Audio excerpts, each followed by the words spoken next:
Muraho nshuti z'Imana, Yesu ashimwe. Mumerewe mute mu mitima yanyu? Umwami Imana ari mu mitima yanyu nta kibazo. Tuje kubabwira inkuru ku rubuga bita Izere Yesu. Umukozi w'Imana araje, aje mw'iki kibaya, aje kukubwira ukuntu Yesu agira neza. Umwami Imana azanye inkuru zivuga ngo ahantu hose Yesu yakurinda. Waba ushonje Yesu yakurinda, waba uri mu bigeragezo bigiye bitandukanye ndetse n'inamba n'ibindi bibazo byose, Umwami Imana yakurinda nta kabuza. Turaje rero tuje kukubwira ko Umwami Imana ahantu hose hagiye hatandukanye, haba mu bigeragezo, haba mu bigoye byose, Umwami Imana yakurinda, yakugira neza, yagutabara. Turaje rero tuje kukubwira ngo ese muri iyi minsi igaragara nk'igoye iruhije umugenzi, Umwami Imana wacu araduhetse. Yesu Kristo aracyaduhetse ku mugongo. Twumvishe ko Yesu Kristo akiduhetse ku mugongo. Yesu araturinze. Ahantu hose tugenda tunyura Umwami araturinze. Twaba tumanuka araturinze, twaba tuzamuke araturinze. Ahantu hose hagiye hatandukanye Yesu Kristo araturinze nta kabuza. Numugire ubwoba, Umwami wacu araturinze. Nimwihebe, Umwami wacu araturinze. Yego, tubonye ko Yesu aturinda ahantu hose hagiye hatandukanye. Yesu Kristo araturinda kandi azatugira neza. Ndabwira abakurikira urubuga Izere Yesu, iyo uzi ko wasenze Yesu azakurinda. Haleluya. Iyo uzi ko wagiriye neza abababaye Yesu azakurinda. Iyo uzi ko watabaye abagowe Yesu arakurinze. Yesu azaturinda mu bigeragezo, mu bigoye, mu ntambara, ahantu hose hagiye hatandukanye. Yesu azabana nawe kandi azakurinda. Nzanye inkuru ivuga ngo Umwami Imana aragushaka, Umwami Imana aragukeneye. Ahantu hose hagiye hatandukanye azakurinda.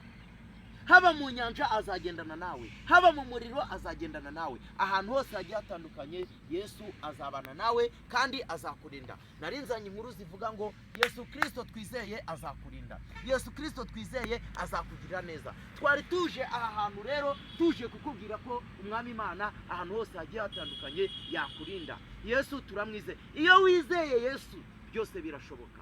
Iyo wizeye Yesu arakurinda. Iyo wizeye Yesu ahantu hose hagoye arakurinda. Iyo wizeye Yesu ugakomera nk'urutare Yesu arakurinda. Iyo wizeye Yesu ugakomera nk'urutare Yesu arakurinda. Haleluya. Tuje rero aha hantu rero tuje kukubwira ngo n'ahantu Imana itakurinda, n'ahantu Imana itakurengera. Waba wihishe gutya Yesu yakurinda. Waba ukomerewe warwaye Yesu arakurinda. Waba uvishwe n'inzara nka gutya inzara ikumereye nabi Yesu yakurinda. Umwami Imana aragushaka, Umwami Imana aragukeneye. Twari tuje rero ahangaha tuje kukubwira ko Yesu arakurinda. Yesu twizeye arabishoboye, arabishoboye. Yego, Yesu ahantu hose hagiye hatandukanye Yesu yakurinda. Waba wishwe n'inzara niko natangiye mvuga yakugirira neza kandi yakurinda. Ngwino uyigere Yesu. Urusengero rwa mbere njyambwira abantu ni mu mutima. Nimwizere Yesu azabagirira neza. Nimwizere Yesu azabasubiza ibyo mwifuza byose. Haleluya. Umwami Imana aragushaka. Umwami Imana mwegere.